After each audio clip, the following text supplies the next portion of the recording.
Hi, I'm Sian from BBC Learning English, and today we're going to look at the difference between raise and rise. So raise and rise both refer to something going up, but there's a difference in how we use them. Raise always needs a direct object. So if you raise something, you move it up. For example, I raise my eyebrows when I'm surprised. And it doesn't have to be literal, so the government planned to raise taxes. Don't forget, this is a irregular verb, so the past and past participle are both raised. But with rise, there's no direct object. So if something rises, it goes up or increases by itself. The sun rises at 6 a.m. at the moment. Careful, this is an irregular verb, so the past is rose and the past participle is risen. Hi guys, Dan for BBC Learning English here. Today we're going to talk about the verbs wish and hope. Now, the verb wish can be used in many ways, and you can get much more detailed information on our website. However, we generally use wish to talk about a present or past situation that we want to change, but understand that it can't. Present wishes are wish plus a past simple verb. For example, I wish I were taller. Past wishes are wish plus past perfect. I wish I had grown taller.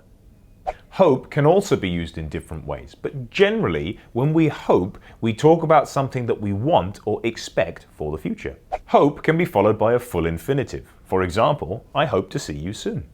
But more commonly, we follow it with a present tense that has a future meaning, or with will.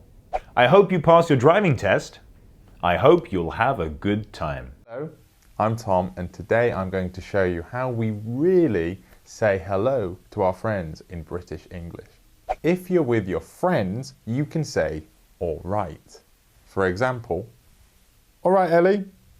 You could also say hello, mate, but say it like this. Hello, mate. Another thing we could say is how are you doing? But we say it like this. How you doing? My favorite is what's happening? And you say it like this. Hey, what's happening?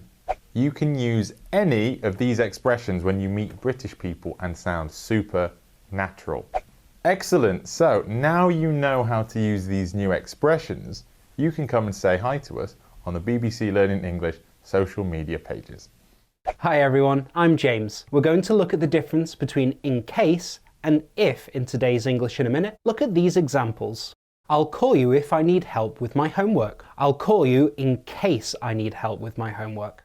In the example with if, it means that I might call you in the future, but it depends if I need help or not. The second sentence with in case means I'm going to call you before I do my homework to prevent any problems. Let's take a look at another example. I'll take an umbrella in case it rains. I'll take an umbrella if it rains. Just like in our first example, in case means I'm going to take my umbrella anyway to prevent any problems. But in the example with if, this means that you only take an umbrella because it is raining when you leave. So if you want to learn more English, join us on social media or on our website. In case you can't remember the link, here it is. Hi, I'm Phil from BBC Learning English. Today, I'm going to tell you the difference between even though and even if. Now, we use them both for emphasis, but they don't mean the same. We use even though to introduce something that's true, but might be a little bit unexpected. It's a bit like despite. Even though I hate driving, I'm still going to Scotland by car. Even though I hate tennis, I'm still going to watch the final. We use even if to introduce something hypothetical, so it might not be real. Even if it's sunny when we're in Scotland, I'm not going swimming. Even if you paid me, I wouldn't watch that film. So, even though is for things that are true but unexpected, and even if is for things that are hypothetical, so they might not be real. Even though they look the same, they are different, even if you didn't notice at first. Welcome everyone. Today we're going to look at the difference between few and a few. Have a look at these two sentences. which sentence has a more negative feeling? Number 1, I have few friends. Number 2, I have a few friends who live in London. It was sentence number 1, right? When we use few, we're saying that the total number of something is not as many as we would like, that the number is small. Here, I'm telling you that I don't have many friends. When we use a few, we're not talking about the total number, but a category of something. It has a similar meaning to some. Here, I'm telling you that some of my friends live in London. Just remember, we always use this with countable nouns only. So please be careful. See you next time. Hi everyone, James here. We're going to take a look at some quick and easy ways to agree with other people's opinions. If someone says something positive that you agree with, you can say, so do I, or so am I. I love sushi. So do I. I'm really tired today. Ooh, so am I. You can also say, me too. However, when somebody says something negative with the word not, for example, we use the word neither or neither. Neither do I, or neither am I. I don't go to the cinema very often. Neither do I.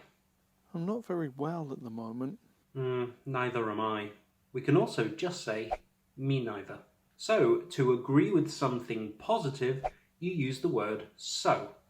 But to agree with something negative, we use the word neither or neither. Thanks for joining us, everybody. Hi, I'm Roy, and today I'm going to tell you the difference between when and if. Firstly, you can use when or if with the present simple when it is a fact or a repeated action.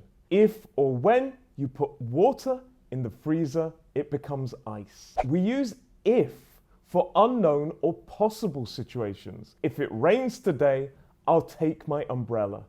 We use when to say we are certain something's going to happen in the future.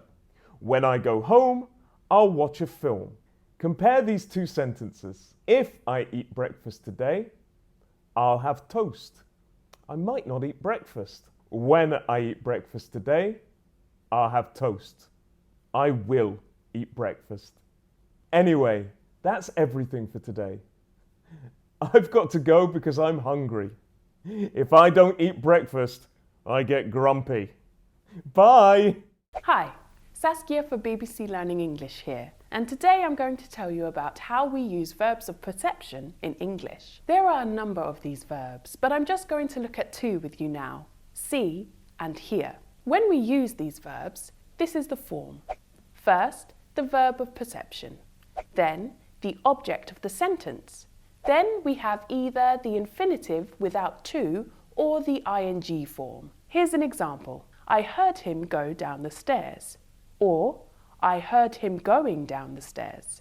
There's a slight difference between these two forms. When we use the infinitive, it suggests that we hear or see the whole action or event. Using the ing form suggests that we hear or see something in progress. I saw her cross the street means I saw her cross from one side to the other. I saw her crossing the street means I saw her in the middle, on the way across. I'm Georgina from BBC Learning English. Have you ever thought about the difference between lend and borrow?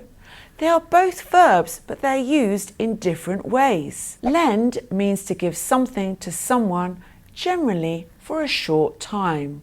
For example, the bank lent me some money. If you want to say who you lent something to, you can use the preposition to.